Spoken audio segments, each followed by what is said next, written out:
On today's episode of Blending Bourbon, David and I dip into the old listener mailbag, mired and asked some questions that apparently y'all want to know.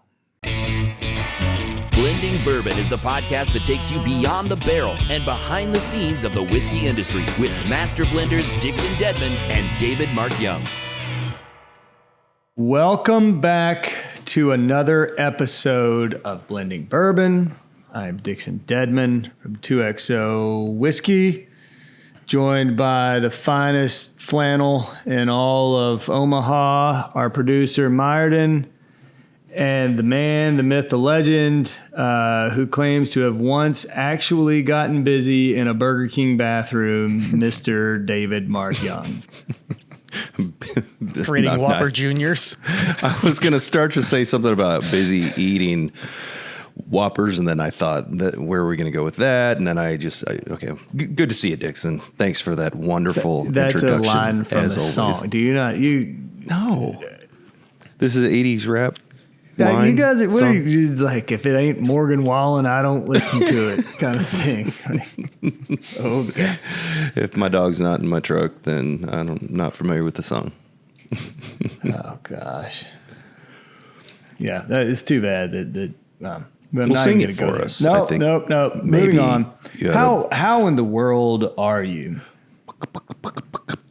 Outstanding. Absolutely outstanding. Oh, you had a little getaway private jet with the lady, right? Had a little jaunt for my lady's birthday, which was yesterday. Celebrated big. It was a great time. Lots of great friends, great people. You flew a bunch of people somewhere on a private jet? I did not. No. Wow. No. You are nope. This podcast is making even more money than I thought. Yeah. Was hanging out with August Bush. In addition to many other really cool people, but it was a lot of fun. Did lots of things. It was shootout weekend down in the Ozarks, if you're not familiar with that. Boat racing. Same as the Kentucky Derby, except boats. It's the same as Friday night in the Golden Sheaf Mobile, except boats, right? It was, no. That was a Saturday. That was Saturday. There was lots of fun. Lots of Golden Sheaf. There was not a lot of Golden Sheaf. There was some, but it was 100 degrees, so you can't sit there and get pickled all day long. That's a bad combination. Lots of sun, lots of alcohol. I should remember that. Did win a belly flop contest, world champion. Just kidding. Didn't even enter. Do you have a video? It was entertaining. I'll send you a video. Oh, so there was you had the boat races and the belly flop competition going on at the same time? That's pretty awesome. Off of the deck of the That's awesome. boat doing 220 miles an hour. Yeah. Wow. How about your weekend? How was your weekend? My weekend was fantastic. It was a lot of family, a lot of that stuff. And I think I was telling you all, I woke up like with the intent purpose of today and tomorrow. Like I have a lot of boxes I needed to check. I was supposed to roll out of town. And it starts. This is the week it was supposed to start for me. It's now postponed. I was supposed to roll out Wednesday through Friday. It's going to be it gave me a little anxiety looking at the itinerary for this visit, but it was a really, really strong visit with some amazing retail partners in the Tampa, St. Pete area, but Vidalia or something like that, Hurricane Vidalia or Hurricane somebody is going to beat me there, and so end of my week kind of opened up now. So trying to say Hurricane Versailles, which was that your nickname in high school, Hurricane Versailles? Because they knew you were coming down. It was just false alarm. They got their wires crossed. It's not a hurricane. It's actually Dixon Dedman coming in town. Sorry. No. Was that it, Martin? Was that an attempt at humor? Was that? I was piecing together Thomas Jefferson. I was trying to piece together a Thomas Jefferson reference, so I wasn't really paying attention. Okay. I thought it was pretty funny, actually. Am I now French? Do you think I'm French? Is that? I know there's somewhere where you were doing business at one point. Maybe they pronounce it Versailles, Kentucky. No, that's Versailles? as funny as like, it's right there. That's where Woodford Reserve is, in a town called Versailles. Versailles. It's Versailles. And we used to always have people come in to the front desk at the inn, and they'd say, "Oh yes, we can't wait to go visit Woodford Reserve. And is there anywhere nice to eat in Versailles?" And it's like, well, yeah, there's a huge castle in France. There's a couple sweet diners in Versailles if you want to try them. Like, I can tell you where to get the best cheeseburger off a griddle in Versailles. But I get it. Okay, now it makes sense. I guess Myron and I are just not. Edit this, and it will be the funniest joke on the internet in a couple weeks. Yeah, everybody will laugh. Hashtag funny as beep. Yeah, I'll just use my old make a note of that joke. There we go. It's not going to make the the cut, is it? So, all right. Talking about all this and what we decided to do, Myron has dug up some questions that have been out there or have been presented, or and I hope they're like legitimate questions, not questions about like what was this joke that David was attempting that he totally stepped on, kind of thing. But I think it's rid of the first 5 questions. All right. These are questions from subscribers, viewers, from a while back. So this may take a little bit of probing of your memory.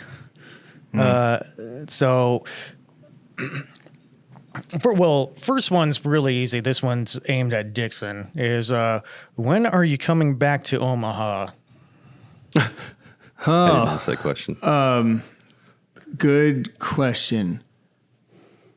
I am 90-something% sure that we have at least 2, if not 3 events scheduled for the last week in October, which is like the 26th, 27th, 28th or something like that of October. I think that's right.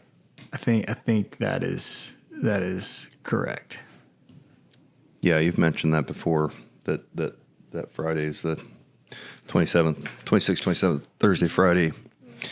So what is that? Is that something you want to talk about that's going on? I may be confusing that with Milwaukee. Now that I think about it, it's kind of all the same out here. It will happen. I mean, like.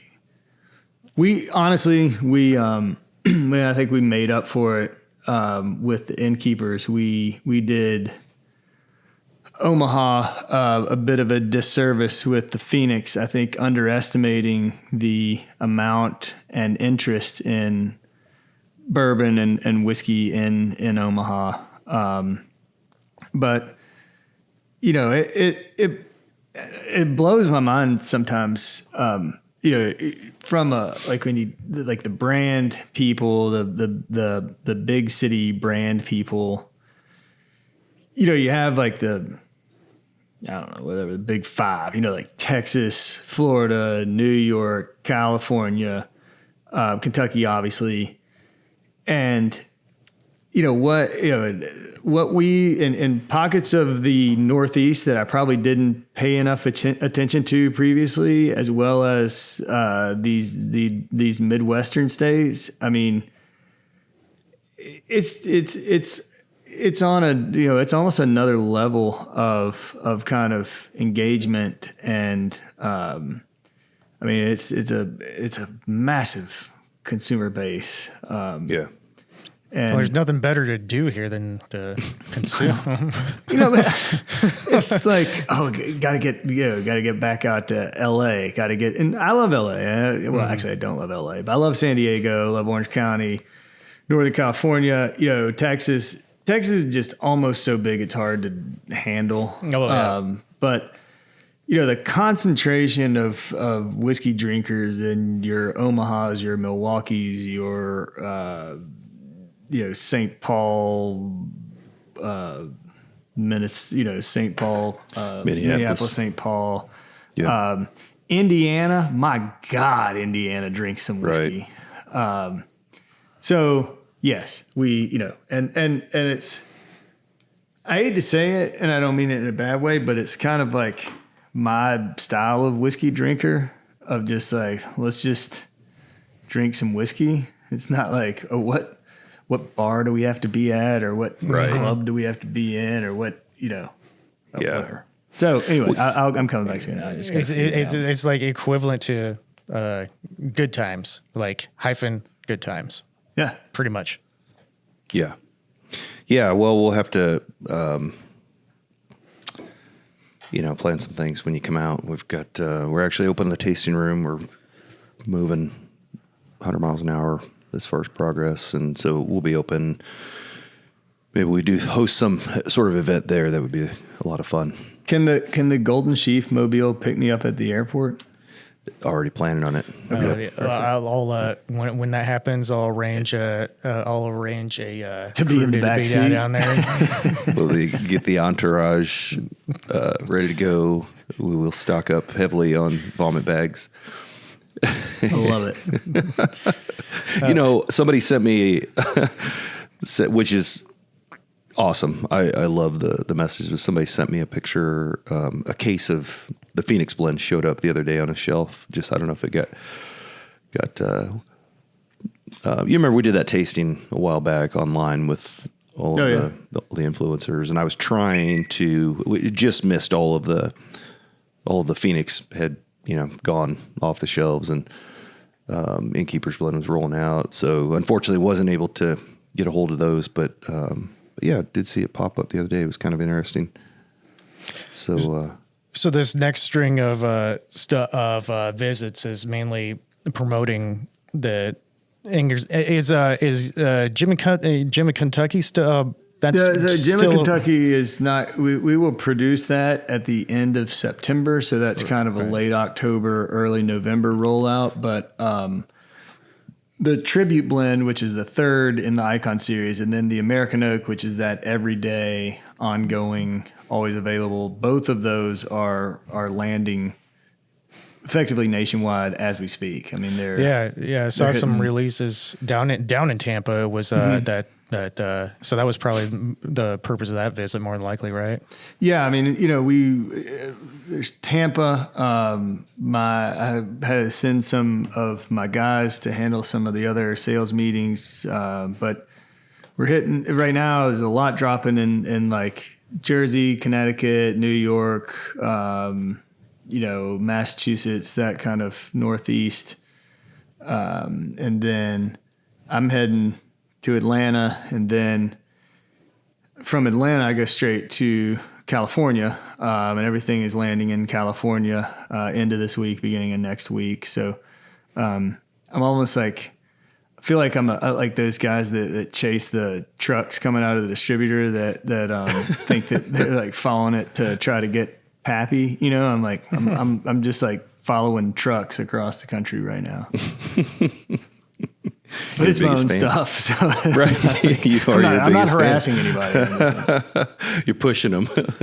Can I wash your windshield? I want to get you where you're going. Yeah, it stinks though, man. Like Tampa is one of my favorites. The whiskey society down there is just, they're so engaged. There's probably 10 like that across the country, 10 to 12 that are just, and they really are about, it's a group that shares. I mean, I've never been to anything where everybody wasn't bringing something to try to, not to say, hey, look what I got, but to say, hey, look what we get to open. And some great accounts, great accounts. And it's also a fantastic place to eat. That city has some. Mm-hmm. Yeah. Well, hopefully they don't get hit too hard with hurricane. No Ryan's down there, or that one dude, Ryan. Yep. Yeah, but that's Burn Steakhouse down there, right? Oh yeah. Mm-hmm. Yeah. Oh yeah. And burning Yeah, for they some pop up on burns. social.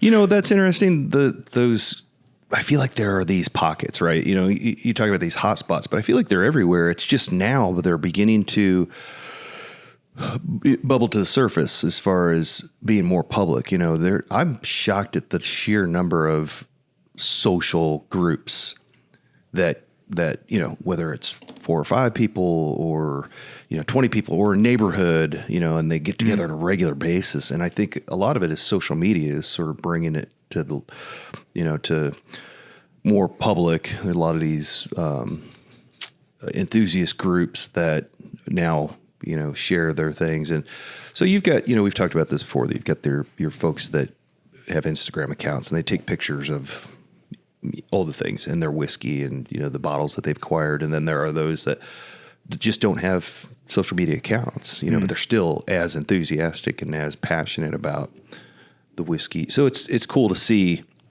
you know, you come across folks that may or may not be familiar with your brand or a particular brand, and you understand why. Well, you're not, you know, on the social media platforms, and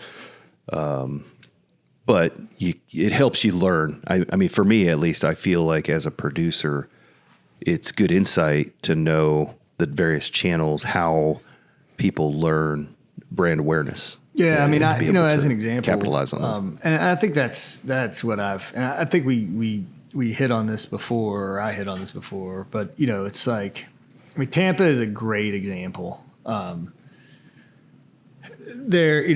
has a big chain retailer down there. It's ABC Liquors. They have, I think, 130 stores and huge partner. They're great. And they go from Orlando, kind of Jacksonville area, right. Tampa. You know, I mean, it's big.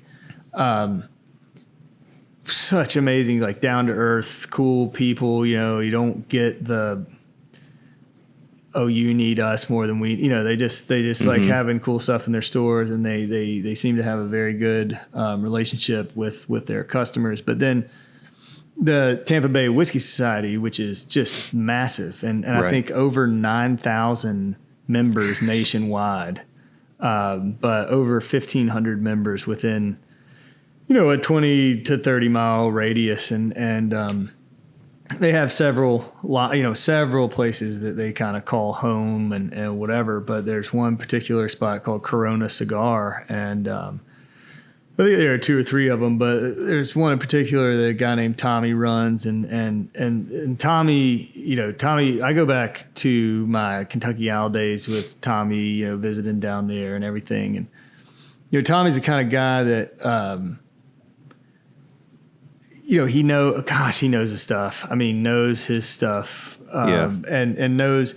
And one of the things I appreciate about Tommy too is that, you know, he knows good whiskey from bad whiskey, and it not necessarily. I like, you know, good whiskey is what I like, bad whiskey is what I don't like. You know, he can say very confidently that this is a well done whiskey. It's not my thing, you right. know, but I like. And Tommy is like, he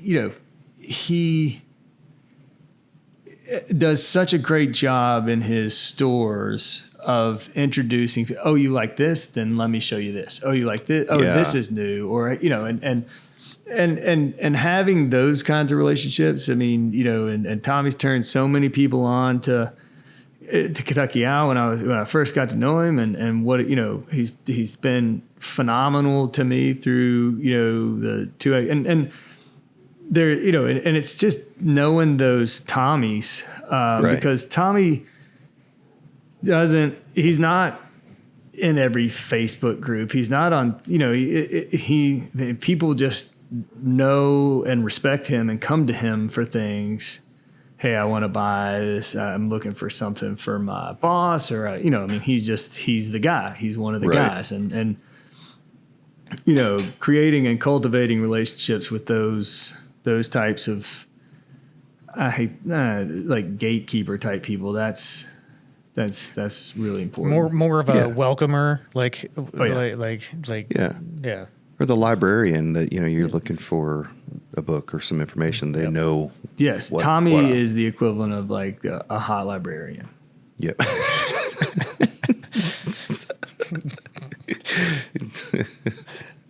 I didn't mean to say that out loud. For many reasons. I'm writing that down. Yeah. Librarian. What do you got next? What do you got next, Martin? Well, this actually question number 2. I want to go back to that pockets of cities that have these small communities, and just most recently coming up is because like let's have a thought experiment here. Prohibition was still 90 years ago. So you still have a lot of, and what Sherry alluded to, a lot of history was lost during that time. A lot of people, it's still taboo, was probably still taboo, 50 years ago, possibly, for getting whiskey communities or any kind of organizations or kind of like collabs or like fun communities that we're having now. There's definitely a division. One thing she talks about is the Bible Belt and, its influence, and been there. And I think there's still a little bit of that. There's a bit of a division, but I think one of her points was that we've evolved back to where consumption is at its peak. And I also don't think that you can underestimate the influence that, in terms of the pockets you're talking about, the groups and that type of thing. I mean, the influence that social media has had on this industry which would be a great, topic to get somebody else in on here. But I mean, when I first kind of started, I would say it was like early 2000s.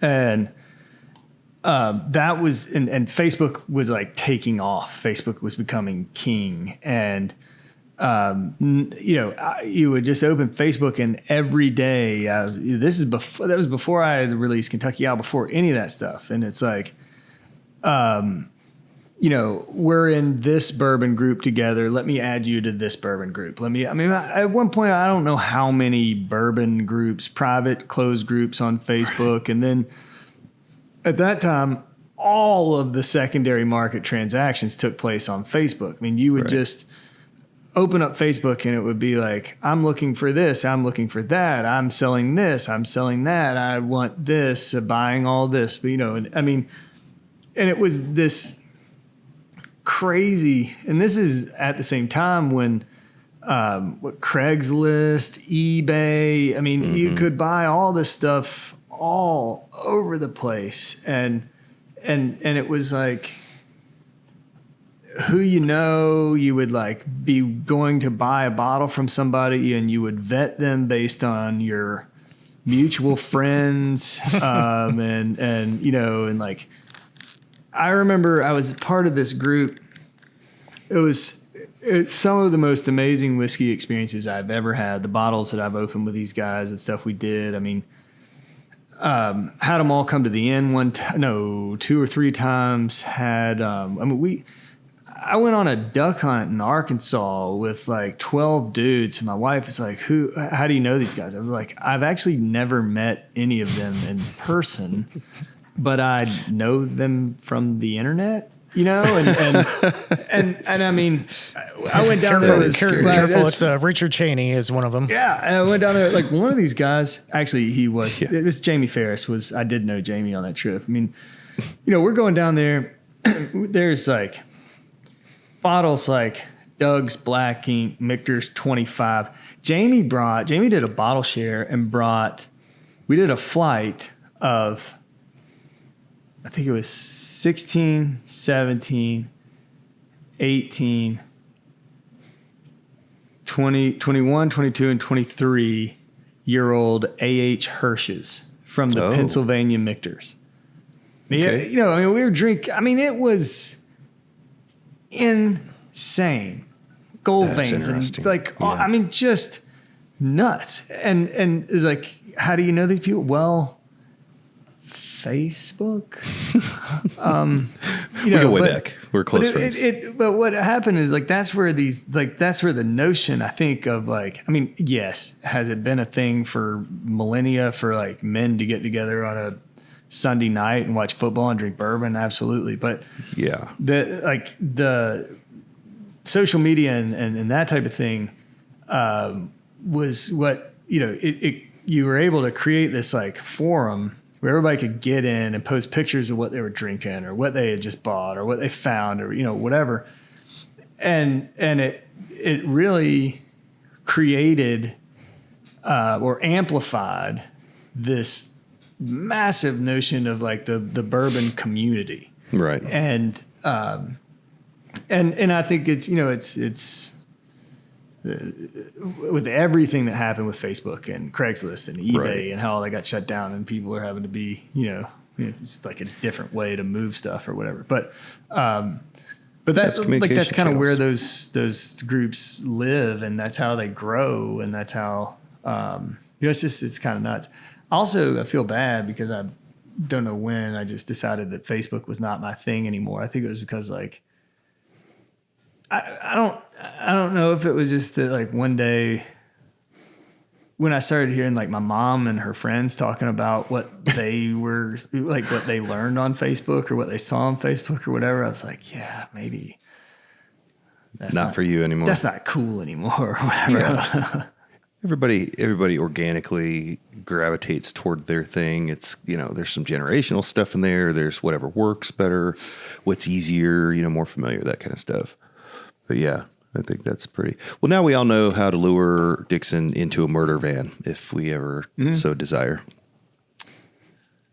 So David, the like, because your introduction to the bourbon community is a little bit different outside of Dixon's. Because I remember you talking to like you remember having good times and with all your fellow Marines in the in the late 90s or early 90s, yeah. Early 90s, and then you just That was just drinking and fighting. I mean, that was drinking. But then it it's was just drinking and fighting there. But when did it turn into a passion? Because the communities weren't quite built up yet, and Facebook wasn't around. Well, you know, that's So that's a good point. Is that Facebook wasn't around, the internet wasn't around. You know, the interwebs were evolving, and you know that it hadn't even reared its ugly head yet. So those communities still existed, though, or they were, you know, in certain ways. That was my point about kind of these neighborhood groups. You know, they sitting around drinking whiskey, everybody, you know, bottle share parties. So mine was probably about 2000, I'll say. Had a buddy get married, a buddy from high school, and was in the military. And then after college, we both went down similar paths. And he met his wife in college, but I was in his wedding. I'm pretty sure I wasn't the best man, but he gave me this amazing bottle. It was scotch, actually. It was an amazing bottle of scotch. And I kind of put it on my shelf and then thought, man, that's a fancy bottle. Like, how do you drink that? And then I just kept kind of, this is the bottle that later on a friend had, we ran out of beer and he decided to fill up a couple of pint glasses with ice cubes with this 32-year-old Belvini. And 32 or 33-year-old, and yeah, I was shocked. But then I appreciated it a lot more after that. I tried to save it. I remember running it through a strainer, getting the ice cubes out, putting it back in the bottle after I kicked my buddy out, and for alcohol abuse, party foul. and then really started to appreciate it, and just kind of evolved from there. So at one point, I was, okay, Scotch to me was that was sophisticated. The, people talking about how peaty their Scotch is and smoking cigars and doing those things. And then, experiencing some Japanese whiskey and trying cognac and various things, and then decided, I don't know, 2005, 2006, somewhere in there, like bourbon is my thing. I just want to focus on bourbon. I just want to learn bourbon. And that's where I sat for quite some time before I really ventured out, and not just from tasting and, but, collecting.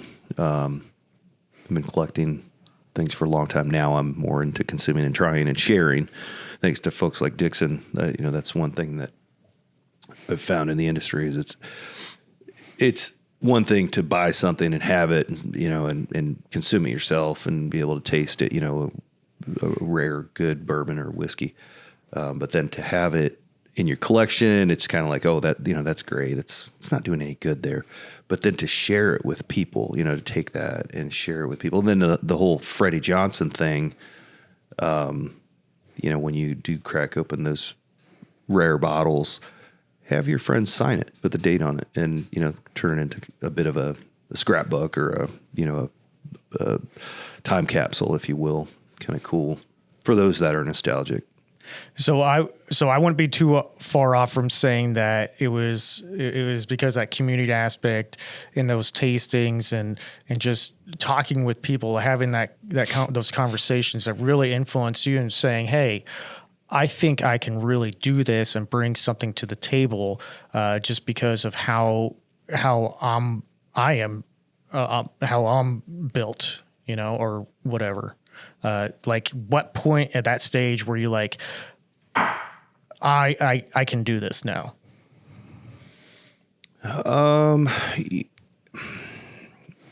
It was a secondary to, so it was the whole Golden Sheaf vehicle, if you will, pun intended. When you came across that bottle?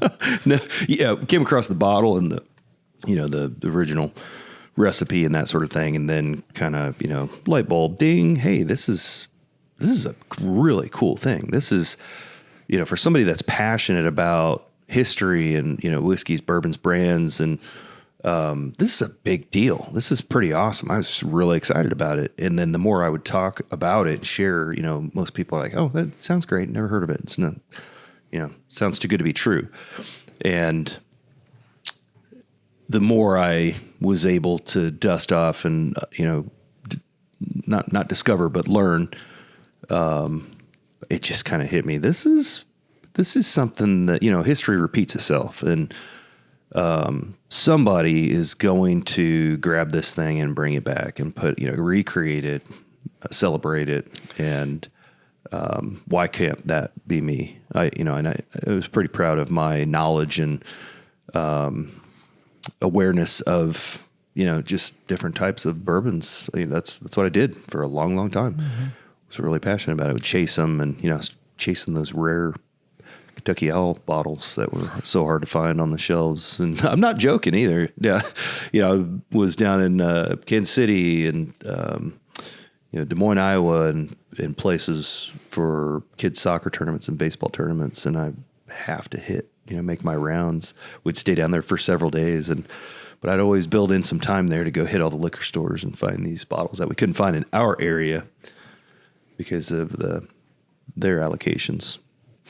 So yeah, it just it all came together eventually, and then realized, okay, I think there's I don't know what you call it though, a skill set or just a familiarity of I'm that guy. I'll walk into a bar and I'll see 40 different bottles of bourbon, and it's not which one do I gravitate to that I like the most. It's which one haven't I tried, and what do I know about it, and how can I familiarize myself a little further about that brand. And if they have the mash bill available to it, you're just like you could kind of guess as to what it would taste like. Be like, hey, I this seems palatable. Well, I think a lot of them just kind of start with the taste, and then from there, then doing the investigating. If there's something on the bottle that reveals what it is, or what's online, do some more research about it. If it's something I like, then really dig in kind of deep. But no, there's all kinds of stuff. You got a bottle Hard Truth sitting here, some chocolate malted rye, very good.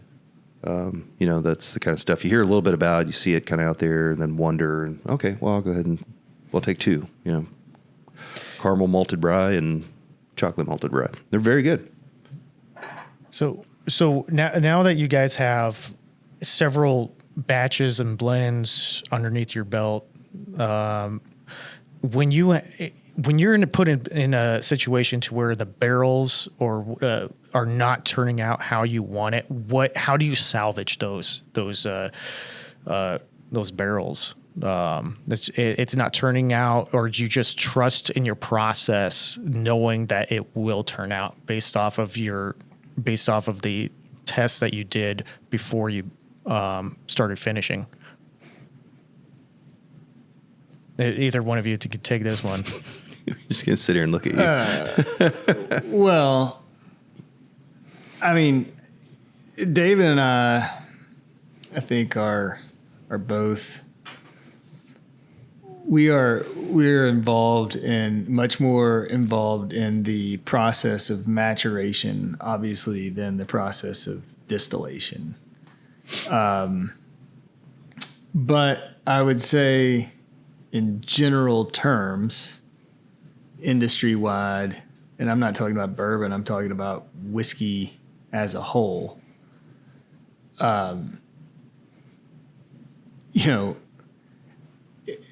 if there's this preconceived notion that you distill some stuff and you put it in a barrel and then you put it away and you wait 8 years and then you go taste it and say, this isn't doing what I wanted it to do, I better figure out how to change it, then you're an idiot. And so, part of the, what you really, if you're good at what you do for all intents and purposes, you're tasting all of this stuff along its journey, so to speak. I mean, I go and taste some barrels that are 2 years old. I don't expect them to taste like I want them to taste when they're going to be 7 or 8, but I know that they're tracking in this direction. You look at the proof, at the color, at the development. If they still taste like new make, you got to do something about that. And so, I like to think that I am very prepared in terms of barrels that I have gauged their quality throughout the course of the process of maturation, so that when it comes time to use them, I feel like they have something to bring to the table. Now, this run of barrels, for one reason or another, may be a little spicier or a little sweeter or a little higher in proof or a little, but I think the idea is that you bring a bunch of paint, as we've talked about before. You've got this stuff to work with, and it may even have some flaws. It may have some, but them at that point, and that becomes the challenge of like, okay, how do these things marry up to make something really special? But I don't just start tasting barrels right before it's time to use them. I mean, I'm tasting barrels when they're a year old, when they're 2 years old, when they're 3 years old, because I'm keeping a track. Like, okay, this particular microclimate in this facility is kind of going in this direction. Or we're we're getting a lot of heat here. We're getting, we're not getting a lot of interaction. Is that a air circulation situation? And you kind of make those adjustments throughout the process of maturation, so that you don't run into a situation where you go, well, it's time to make a blend, and all I've got is a whole bunch of barrels full of shit. Right. And that, some of that, like, sometimes that's not the fun part. It's not like, let's look at a whole bunch of 3-year-old stuff today. Yeah. I think that's a great analogy, though, the paint. And, if you're, it's hard to compare age and maturity, but, if you just have a color that's just not working with what you're creating, paint-wise, painting, art that day, then, put it aside. It's not going to mix with that blend. But there's that familiarity of, I know what we have in inventory. I have a process to receive, actually prior to that, before it comes in inventory, before we actually before we acquire barrels, But isn't that one of the hardest things about kind of what you're doing now? I know it was for me previously. It's like, they'd say, hey, there's an opportunity to buy 450 of these barrels. But you basically got to make the call looking at one or maybe two 200 ml samples that may have been cherry picked from, two of the best really barrels in this. Yeah.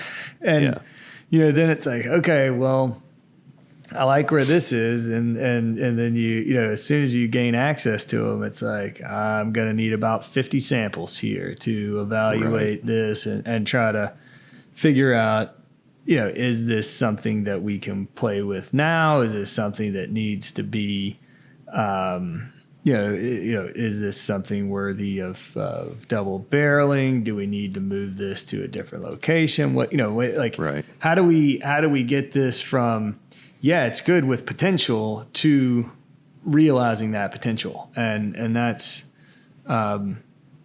also sometimes kind of tricky because you're, the way this thing works now, you're kind of having to make the call with a very, very, very small sample size that represents a much, much, much larger volume of paint, so to speak. Right. Well, that's why one of my favorite things is to be able to go to these smaller places and buy smaller lots of barrels, and so that way you're tasting them right there.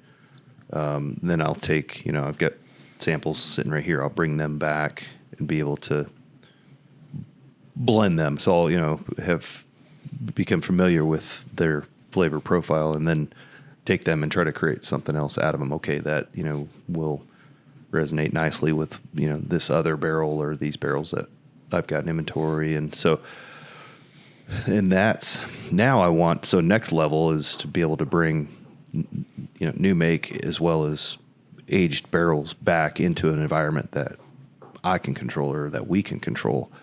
And that's where we're at now, is to be able to, so like you said, where is this going? Well, we should, we have a little bit of control over kind of, how we affect that. But, and then, got multiple layers of evolution, but that's what's next, is to be able to have our environment that we can sort of influence or move them around in our sweet spots and our, let's slow it down a little bit. But, well, I got plenty more questions for the next go around of reaching into the fan mail bag, but that's about it for the most part. But one last question is, how many samples are you able even to do at once? Because I'm hearing 50 samples here, 200 from this one place. It's just like, is this like, how long does that take? No, like I mean, the sampling part? if I pulled 50 samples, I'd break them out into lots. So I'd maybe take 5 from each lot, and I might work through the nose on a lot of them. You know, and then it's like, okay, I'm gonna you know, does you know, the first one from that lot, like, okay, you know, this is, you know, and you taste another one from that lot. It's like, okay, they're in line. You know, I'm going to trust that they're kind of in line. I might go back and, you know, eventually make sure there's not an outlier in there. But for all intents and purposes, it's like, you know, you take 5 barrels from 5 samples from this lot that represents, say, 40% of your acquisition. And you put them in 5 glasses, and it's pretty damn easy to tell just by nosing them, like, these are all over the map, or yeah, these are pretty well on profile, and we're good. I'm going to taste, you know, a small taste of each one of these, but you know, I've received barrels, you know, and samples from barrels that we bought, and then looked at the kind of the delta, like what I got the first time around. And, you know, these things are different in color. These things are, you know, and it's just like, oh, okay, now clearly this first sample was not indicative of the overall. And that happened to me, that happened to us more than once. And then it's like, oh, okay, I got my work cut out for me now. 'Cause this is, what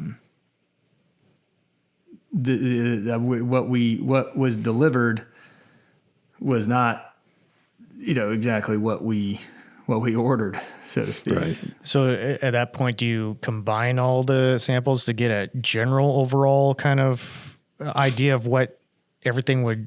No, then you start looking at it and you start saying, okay, where, you know, did these all come from the same rick house, even though they're from the same lot, or some of these from the bottom of one rick house and the top of another rick house, or, you know, you really kind of have to start digging back into any information that you can get to try to figure out where that discrepancy comes from. You know, it's like, okay, these are from the same lot or different rick houses. This one's 118 proof, and the rest of this stuff is 126 proof. Like, what's going on here? You know, and again, the bulk world is the Wild West. You know, I mean, it's not like it's this regulated thing. I mean, it's you know, so. You know, it's important to trust who you're purchasing from, and have a good relationship, and be able to call them back and say, hey man, you know what, can we talk about this? You know, whatever. I mean, it's just, it's not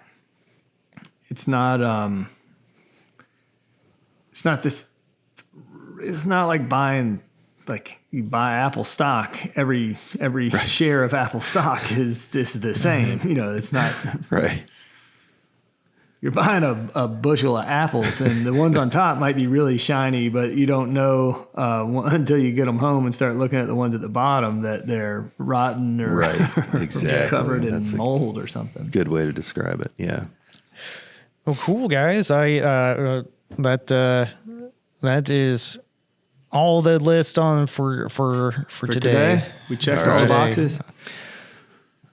Well, great chat, gents. Yeah, look forward to next time. We'll hit that list again. I'll try not making another 6 months before we answer burning questions. Yes. Not a problem. We'll do this. We've had a few requests recently for this, so I think it'll go over well. Good. Appreciate everybody. As always, don't forget to like, subscribe, share, and comment. Until next time, cheers.